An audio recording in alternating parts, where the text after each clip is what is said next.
Amis sportifs, quel bonheur de vous retrouver à nouveau à l'heure des 4 heures. 30 minutes de débat et une nouvelle semaine qui, je l'espère, sera de toute beauté en votre compagnie.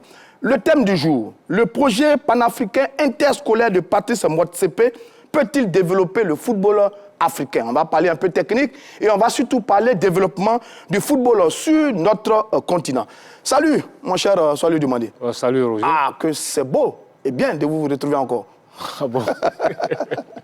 Salut Martial Gorou. Salut Roger Stéphane. Prêt à affronter Soalio ce matin? Oui, tout à fait. Bon, d'accord. Nous allons tchatcher ce matin. D'accord, merci, on verra bien. Mohamed Balo, l'autre merveilleux catcheur de cette équipe, est en ce moment dans la commune de Marcory. Salut, mon cher Mohamed Balo. Salut Roger Stéphane, salut à vos deux invités. Je suis dans la commune de Marcory, précisément au quartier Sikoji. En tout cas, la visite de Patrice Motsepe et de Gianni Infantino, le président de la FIFA, suscite plusieurs avis. Je suis avec Assemi et Yann qui vont donner un avis tranché sur cette question. Merci, mon cher Balo. Gianni Infantino, président de la FIFA, Patrice Motsepe, président de la Confédération africaine de football. Les deux dirigeants dans la sphère du football mondial sont annoncés à Abidjan. Pourquoi maintenant? Que viennent-ils faire exactement? Et que doit-on attendre de cette visite? Explication. La Côte d'Ivoire, plaque tournante de football africain et mondial. Patrice Motsepe, le tout nouveau président de la Confédération africaine de football, est en campagne pour son projet de championnat panafricain interscolaire et une importante annonce est prévue dans ce sens ce mardi 4 mai à Abidjan. Au programme de cette visite, audience avec le chef de l'État, le président Alassane Ouattara, et visite de quelques établissements scolaires. Une visite qui s'annonce riche dans un calendrier très chargé qui le conduira également en Sierra Leone et au Libéria. Le président de la CAF arrive avec une importante délégation composée de ses principaux vice-présidents dont Augustin Senghor, Ahmed Yahya et aussi Véron Monsengo Omba, le secrétaire général de la CAF. Voilà pour la délégation africaine, mais aussi et surtout la présence de Gianni Infantino, le président, le tout-puissant président de la FIFA, la fêtière mondiale. Infantino qui, après sa visite avortée en février dernier en terre ivoirienne, vient soutenir Motsepe. Une visite importante et un projet naissant dans les dossiers de Patrice Motsepe, un championnat panafricain interscolaire. À cette occasion, le président de la CAF fera une importante annonce relative au championnat panafricain interscolaire qui représente une première mondiale. Le président de la FIFA, qui soutient le projet, rehaussera de sa présence. Alors, que représente ce projet? Comment va-t-il s'articuler? Comment sera-t-il financé? Va-t-il aider réellement au développement du football africain? Autant de questions sur le plateau de nos tchatcheurs. Alors, chers tchatcheurs, qu'en pensez-vous? Évidemment, on parlera de développement en ce qui concerne le football africain dans ce numéro de l'heure des tchatcheurs. 3 à 4 mai, visite de Patrice Motsepe et Gianni Infantino en Côte d'Ivoire. Soyez du Mali, j'ai envie de dire que notre pays est à l'honneur avec la présence de ces deux grands dirigeants sur le sol ivoirien. Écoutez, on peut le dire. On doit le dire d'ailleurs. Ouais, on doit le dire parce que il faut reconnaître que depuis que M. Infantino est à la tête de la FIFA, c'est pour la première fois, si mes souvenirs sont exacts, absolument, la première fois qu'il débarque à Abidjan. On sait tous que la FIFA a eu des relations un peu compliquées, très difficiles avec l'ancien comité exécutif. Et là, Infantino qui débarque à Abidjan avec le nouveau président de la Confédération africaine de football, le docteur Patrice Motsepe, le Sud-Africain. Le Sud-Africain, avec une forte délégation. Élu au mois de mars dernier, précisons-le. Une forte délégation de la Confédération africaine de football, le vice-président Augustin Senghor, Suleiman Hassan Ouaberi, Seydou Ndoya, et puis le secrétaire général Véron Omba. Donc c'est une forte délégation de la CAF qui débarque à Abidjan. Je pense que c'est une bonne nouvelle pour le football ivoirien qui en a besoin. Infantino était prévu, il est prévu qu'il vienne à Abidjan au mois de février dernier, il n'est pas venu. Là, finalement, il a trouvé l'occasion de visiter notre pays. On va dire dans l'ensemble, quand même, c'est une très bonne chose pour la Côte d'Ivoire. Oui, tout à fait. Comme vous le savez, mais je voulais quand même préciser une chose. C'est le projet dont on parle qui sera présenté demain Absolument. Je pense que c'est un projet qui appartient à la CAF. D'accord. Donc, je voudrais dire que Infantino devient l'invité et l'invité de Patrice Motsepe. Bon, ceci étant, dans tous les cas, les deux sont en Côte d'Ivoire. Nous, on s'en réjouit déjà. Je vais dire que certainement, ce qui sera dit, annoncé, demain mardi, doit être quelque chose d'assez important pour que la Confédération africaine de football se déplace au grand complet. Absolument. Ici, à Abidjan. Ouais. Et c'est comme si on déplaçait le siège de la CAF sur les bords de la lagune Ébri. Mais ça, c'est très bien pour nous. Voilà. C'est très bien pour nous. C'est ce que je veux dire. Oui. Je dis que c'est tellement ce qui sera dit demain est quelque chose d'assez important parce que depuis que M. Motsepe a été élu, je voudrais vous dire qu'il n'a pas encore fait une réunion physique avec les membres de son comité. Très bien. Toutes les réunions qui ont eu lieu se sont faites par vidéoconférence. Et c'est seulement demain, ici en Côte d'Ivoire, que le comité exécutif au grand complet de la Confédération africaine de football va se retrouver. Donc je suppose que l'événement est très important. Est-ce que c'était un signal fort pour Abidjan, pour notre pays, Soalio? Est-ce que c'était un signal fort? C'est pas forcément Abidjan. Et tout a commencé le 7 avril. En RDC. En RDC. Oui, d'accord. En RDC, ils étaient à King, où ils ont été reçus par le ministre des Sports. Ouais. Et le président Tshisekedi également. Le président de la République, le président de la RDC. Donc tout a commencé le 7 avril avec le lancement de ce projet panafricain scolaire. Oui. Donc après Abidjan, ils iront en Sierra Leone et au Libéria. Au Libéria. Oui. Donc c'est pas forcément, ils ne viennent pas là parce que c'est Abidjan, ils ne viennent pas là. Non, c'est pas ça. Oui, mais quand on regarde quand même. Quelque chose. Parce qu'en RDC, le président Motsepe était là-bas avec son secrétaire général et la représentante de la FIFA, la secrétaire générale Fatma Samoura. Donc ça vous dire que c'était une délégation assez réduite. Oui. Mais ici, c'est une délégation qui est vraiment assez complète et très forte. Ouais. Donc c'est ce que je voulais préciser. La différence est là. Hein. Quand on regarde l'équipe qui vient, on se rend bien compte que... Après Abidjan, après Abidjan, ils ne rentrent pas. Ils vont en Sierra Leone, ensuite au Libéria. D'accord. Donc, avec la même délégation? Est-ce qu'on est certain que c'est avec la même délégation? Parce que pour Abidjan, c'est clair. Voici un peu l'agenda. Oui. Donc, il ne faut pas te focaliser sur Abidjan, parce que déjà, on entend beaucoup de choses. Non, ils viennent pour installer un candidat. Non, il faut sortir... Bon, on n'a pas encore dit ça, d'accord. Selon le communiqué qui a été fait sur le site de la Confédération africaine de football, cafonline.com, c'est la composition de la délégation qui arrive à Abidjan qui a été détaillée. Absolument, Donc c'est pour dire que l'étape d'Abidjan constitue vraiment quelque chose importante. Mais ce n'est pas évident qu'après Abidjan, toute cette délégation puisse continuer en Sierra Leone, au Libéria. C'est pas encore dit dans tous les cas. La Sierra Leone, le Libéria, c'est à côté. Bien sûr, bien sûr. Bon, mais c'est pas... C'est pas 4 heures de vol, c'est pas... Bon, c'est pas encore dit, mais c'est pas... dit forcément. Voilà. Monsieur... Sierra Leone, c'est la porte d'à côté. Je suis d'accord, mais ça ne veut pas dire que tout le monde ira là-bas. Non, parce que quand on t'entend parler... Il y a des non-dits. Non, pour l'instant, il n'y a pas de non-dits encore. Ne pas des intentions, M. Soalio. Vous savez, c'est l'une des spécialités de Soalio, ça. Voilà. Le communiqué des autorités du football ivoirien disent que c'était mardi, demain, que cette délégation devait être présente à Abidjan. Aujourd'hui, on se rend compte que la date d'arrivée de cette délégation a été quand même un peu avancée. C'est comme vous dites, n'est pas officiel. Monsieur, on va pas se disperser. On va pas se... Il a rendez-vous demain à Abidjan, il est venu à Abidjan. Très bien. Monsieur, je suis en train de lire. C'est tellement important qu'on change le calendrier qui nous avait été proposé officiellement. Très bien. Ce que tu veux dire. Bon. Ce que tu penses. On en parlera. On verra bien. Soit le demander. Mais quand même, il y a une audience qui est prévue le 4 mai avec le chef de l'État. Ensuite, il y a une rencontre avec le ministre de la Promotion des Sports et du Développement et de l'économie sportive. Ensuite, cette même rencontre avec le comité de normalisation à la tête de la Fédération ivoirienne de football. Une conférence de presse. Je veux dire quand même, Soalio, en 2 jours, c'est un calendrier très chargé qui montre bien que quoi qu'on dise, quoi qu'on pense, quelles que soient les spéculations, oui, Abidjan est en ce moment un espace important pour la CAF et pour la FIFA. Non, parce qu'à Abidjan, il y a un comité de normalisation. Donc là, dans l'agenda que vous présentez, il y a forcément une séance de travail. Avec le comité de normalisation. Avec le comité de normalisation. Oui. Déjà, il y a un des superviseurs de la CAF auprès du comité de normalisation qui a déjà fait son travail, qui était déjà à Abidjan, qui est retourné. Donc forcément, c'est vrai qu'Abidjan, c'est un cas spécial parce qu'il y a un comité... Non, là, il faut présider le comité de normalisation. Il y a un comité de normalisation. Parce que lui, où il voulait en venir... Non, il ne l'a pas dit, c'est vous qui le dites. C'est vous qui le dites. Je suis sur ce plateau, je pense que... C'est vous qui le dites. Je pense. Bien, messieurs, on a parfaitement bien compris. Soit le demander, allez, vous connaissez, et nous, on vous découvre, messieurs, ici, à l'heure des tchatcheurs, sans langue de bois.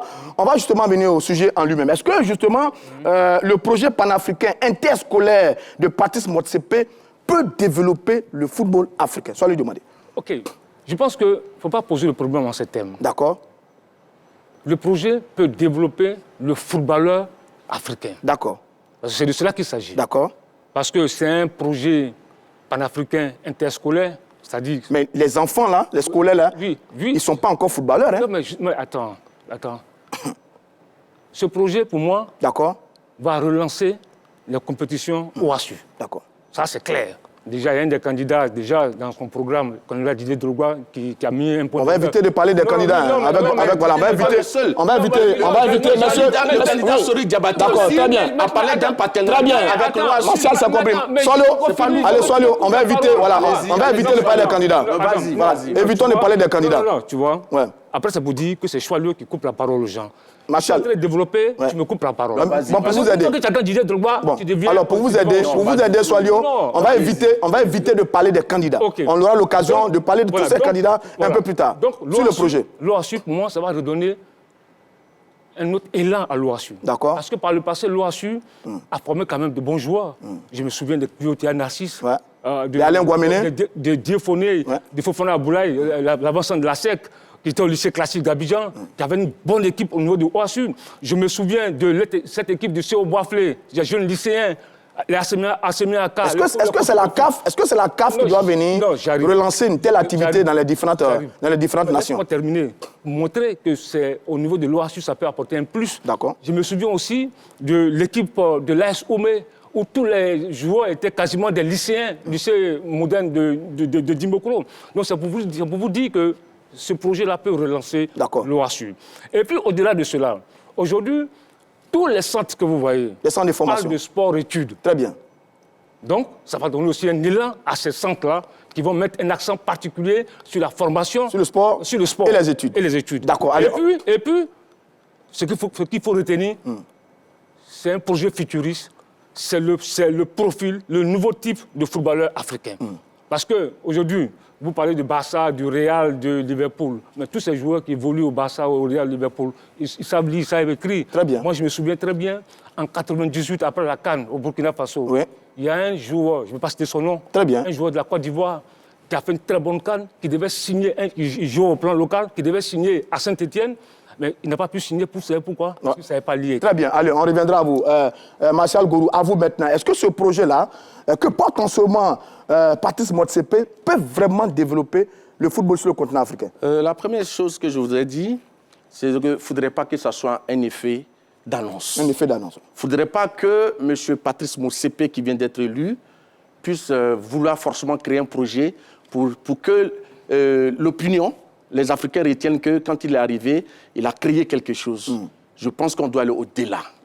Maintenant, créer des compétitions au niveau des écoles, ça dépend. Vous savez, un projet ne vaut que par son contenu, par ceux qui vont l'animer. C'est bien ça. Et surtout pour ceux qu'on y met dedans. Vous voyez? Donc, qu'est-ce que le projet de Patrice Motsepe, ce projet de championnat au niveau continental, interscolaire, qu'est-ce que ça recouvre?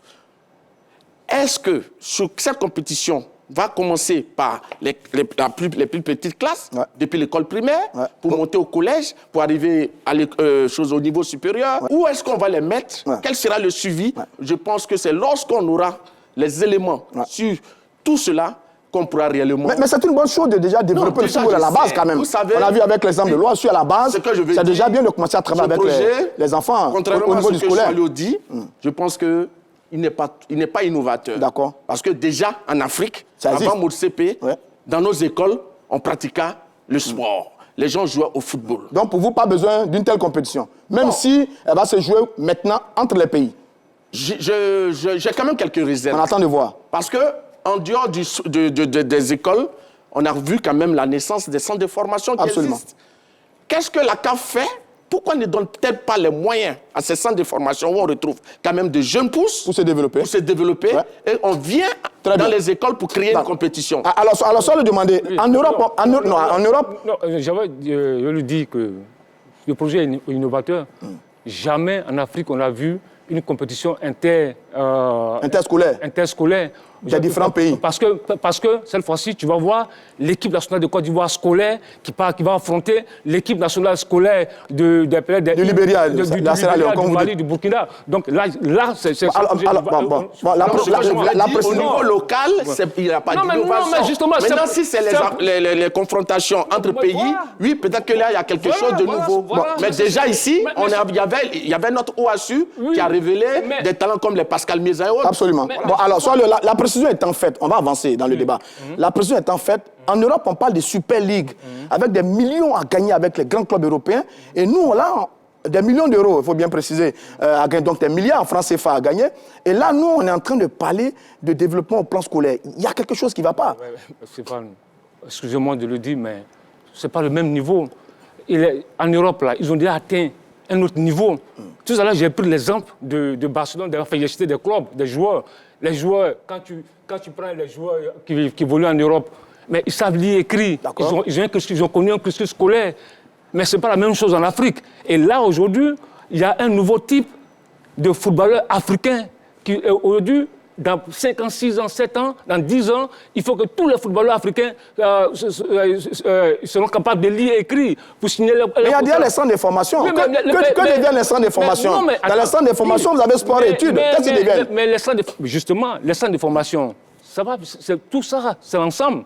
Parce que les centres de formation vont exister. Donc ça veut dire que les centres de formation ont échoué? Non, ils n'ont pas échoué. D'accord. Ils n'ont pas échoué, les centres de formation n'ont pas échoué. Il faut saluer les centres de formation pour le travail qu'ils font. Ouais. Il faut saluer les centres de formation. Les centres de formation n'ont pas échoué. Aujourd'hui, quand tu prends l'académie de la SEC, aujourd'hui, il y a un cursus scolaire. Les joueurs là-bas, ils passent à l'école, ils font le bac, tout ça. Oui. Et aujourd'hui, dans tous les centres, les gens veulent copier cet exemple. Moi, je pense que c'est un travail en parallèle. Ouais. Les centres de formation continueront le travail. Et puis, au niveau scolaire, on va aussi continuer. On verra bien la faisabilité. Je voulais dire quelque chose.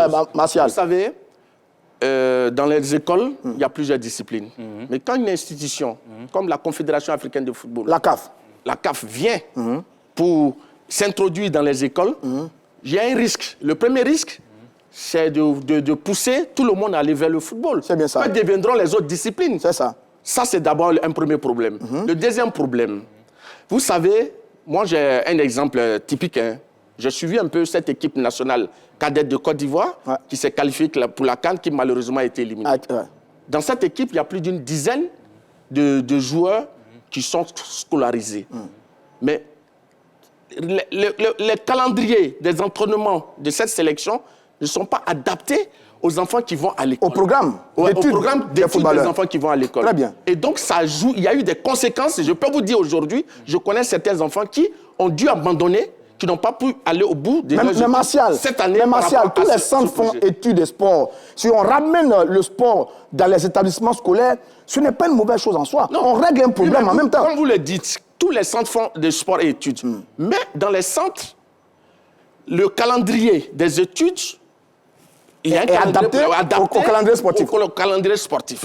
Je vous rappelle, vous savez, dans les années 60-80, à Bouaké, au lycée Jeune Fille, il y avait un monsieur qui a pu détecter des talents à travers les championnats OASU, mais qui les a regroupés dans un lycée, le lycée Jeune Fille, comme les Namama Fadiga, mais qui a permis de former des grands championnes.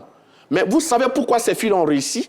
Parce que lorsqu'on les détectait toutes petites, on les envoyait dans des sections d'écoles. Il y avait un encadrement adéquat qui suivait. Et donc, tout un environnement était créé. Elles étaient à l'internat. Elles mangeaient des plats spéciaux qui étaient adaptés à la pratique du sport. Et c'est tout cet environnement qui fait que ces filles ont pu atteindre le haut sommet. Mais on verra bien ce que Motsepe va faire. On verra bien ce que Motsepe va faire. Martial, ce que tu dis, ça va se faire. On ne peut pas lancer un projet comme ça sans dire ce que tu fais. Et puis, tu vois, je pense qu'il faut quand même qu'on se comprenne. Ce projet, quand tu dis que tu doutes de ce projet, moi je dis ce qu'il faut retenir. On n'en doute pas. Non, on n'en doute pas, c'est son utilité réelle. Non, j'arrive. Tous ces gamins que tu vois, qui vont faire le football, qui vont aller à l'école, mais eux tous ne peuvent pas devenir des footballeurs. Tu le sais très bien. Mais tout à fait, oui. Le pourcentage de réussite est minime. Sur 200, 500 footballeurs jeunes, c'est peut-être 1 ou 2 ou 5 qui réussissent. Mais et les autres, là, qu'est-ce qu'ils font? S'ils n'ont pas, si ça n'a pas lu, si ça n'a pas écrit, s'ils n'ont pas été à l'école, là, s'ils ont échoué au football, avec le niveau intellectuel qu'ils ont, enfin, le niveau scolaire qu'ils ont eu, ils peuvent aller ailleurs, exercer un autre métier. Mais si ils ont échoué au football, qu'ils ne savent pas lire et écrire, mais ça devient quoi? Donc je pense que pour moi, ce projet-là, c'est un projet, déjà comme tu l'as tout à l'heure, on le disait en début de l'émission, il y a des fédérations, il y a des présidents des fédérations. Mais où est la place? Est-ce que ce n'est pas un projet qui vient faire une concurrence au centre de formation? Que ce projet, d'ailleurs, qui vient faire ombrage au centre de formation, parce que ça ne fait pas ombrage au centre de formation. On connaît les problèmes du football africain. Oui. Le problème, il est d'abord d'ordre financier. Les fédérations n'ont pas assez de moyens. Par ricochet, les clubs qui sont en Afrique n'ont pas assez de moyens. Très bien. Ça, c'est connu. Hein? De deux, on a un problème au niveau des infrastructures. Mais quand on connaît les problèmes du football africain, ce n'est pas le manque de talent en Afrique. Parce que quand on va faire le football à la base, au niveau des écoles, personnellement, je pense que c'est pour faire de la détection. De la formation. De la formation. Mais déjà, en Afrique, l'Afrique est un vivier du football de talent. Donc, logiquement, ce que la CAF aurait pu faire, c'est de donner les moyens conséquents à l'existant pour que pour se développer. Très bien. Merci. Je prends un commentaire Facebook. Je prends un commentaire, je viens à vous saluer. Préparez votre argumentaire. Je prends un commentaire, celui de Soumaro Ganifou, qui dit ceci: la formation est le creuset, la racine du football professionnel avec les infrastructures. Salut Doubani. Oui, mais ce que tu dis, les infrastructures, donner les moyens au club. Mais ils vont le faire. Au club, aux fédérations. Aux fédérations, ils vont le faire. Même tu penses qu'ils vont organiser une compétition comme ça, sans moyens, c'est pas possible. C'est pas possible. Ils sont conscients des difficultés des fédérations, des clubs. Forcément, ils vont le faire. Ils ne peuvent pas lancer un tel projet. Mais je dis, soit le demander.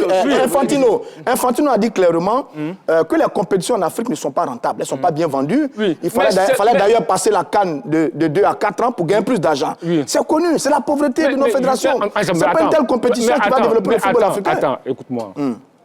Ce qu'Infantino dit, toi, tu parles du football professionnel, au niveau des clubs, etc. On est là dans la formation.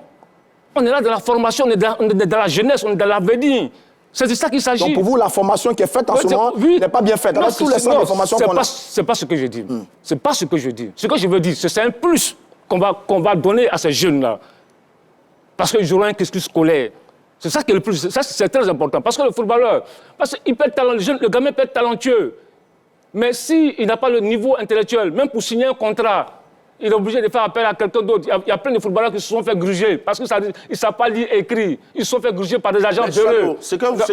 Écoute-moi, laisse-moi terminer. Oui, ce que tu sembles oublier. Laisse-moi terminer. Allez-y. Il y a des footballeurs talentueux qui se sont fait gruger par des agents véreux parce qu'ils ne savaient pas lire et écrire. Ça, c'est connu, c'est clair. Voilà, justement. Mais c'est à tout ça il faut mettre fin. Il faut aujourd'hui, ce qu'il faut retenir, ce qu'on doit retenir, il y a un nouveau type de footballeur africain qui se profile à l'horizon. Dans 5 ans, 10 ans, le footballeur africain, ce sera un autre...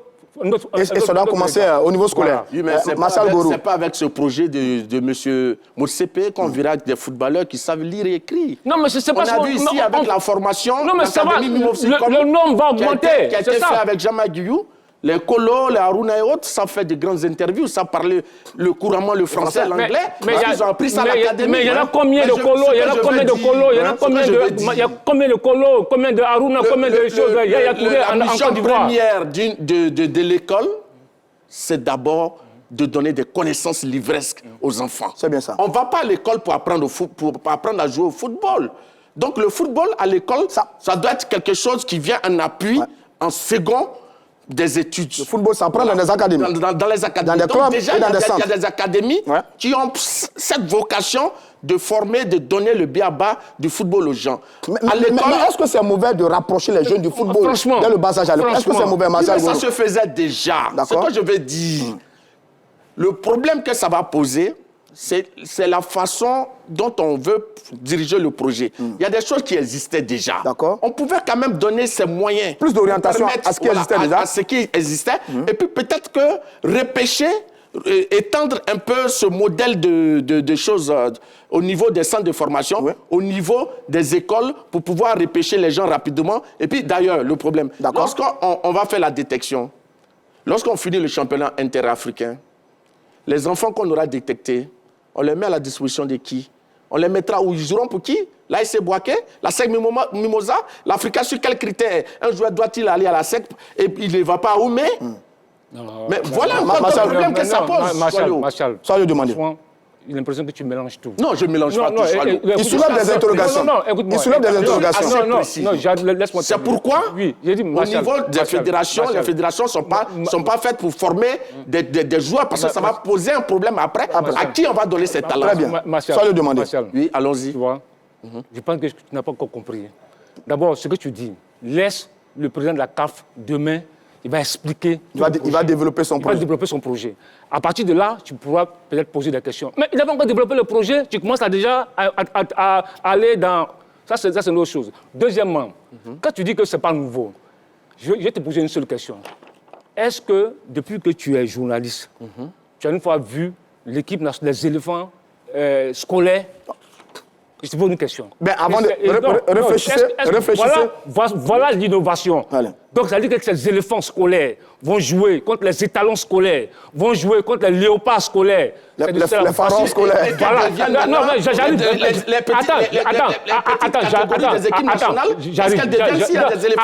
J'arrive. Maintenant, ces éléphants, tu les joueurs, on les prend où? On les met où? Non. Les clubs, là. Il y a le centre de formation. D'accord, je prends un débat. Pardon, on va prendre les joueurs. Merci Swallow. La SEC, forcément, à l'académie de la SEC, il y a des jeunes qui vont à l'école. Ça va créer un doublon. Il n'y a pas de doublon. Il n'y a pas de doublon. Il n'y a pas de doublon scolaire. Mais justement, qu'elles deviennent les sections. Bon, alors, messieurs, on a compris. C'est comment elles peuvent jouer avec... Très bien. Messieurs, on a bien compris. Swallow, je prends... Non, s'il y a un problème. Mais le problème, ils peuvent jouer en équipe nationale junior de Côte d'Ivoire, en équipe nationale cadette de Côte d'Ivoire. Ils peuvent jouer... Mais où est le problème dedans? C'est tellement simple. Non, c'est pas simple. Non, mais Martial, tu penses que c'est simple, c'est trop simple. C'est trop simple. C'est-à-dire que pour faire la sélection des éléphants scolaires, alors, on dit, OK, bravo. À l'académie de la SEC, forcément des techniciens qui vont aller sur Allez, Swallow, il nous reste plus assez de temps. Martial Gourou, il nous reste plus assez de temps, messieurs. Dernière question rapidement. Quelles vont être les retombées pour le football ivoirien? Écoutez, moi je pense que les retombées sont énormes pour le football ivoirien. D'abord en termes d'image, parce que depuis longtemps, depuis près de 10 ans, la Côte d'Ivoire était brouillée avec les instances internationales, telles que la FIFA. Donc là, on va renouer l'image de la Côte d'Ivoire qui va s'embellir. Et puis deuxièmement, ce projet-là, moi je pense qu'il faut saluer le projet, parce que ça va permettre de fabriquer un autre type de footballeur africain. Et vous? Bon. Les retombées pour le football ivoirien? Bon, je pense que, comme je le disais, pour l'instant, il n'y a pas de clarté dans le contenu du projet. J'espère que demain, tout va se dessiner. Mais je vais dire que ce projet va créer plus de problèmes que de solutions au football africain. Parce qu'il y aura des doublons.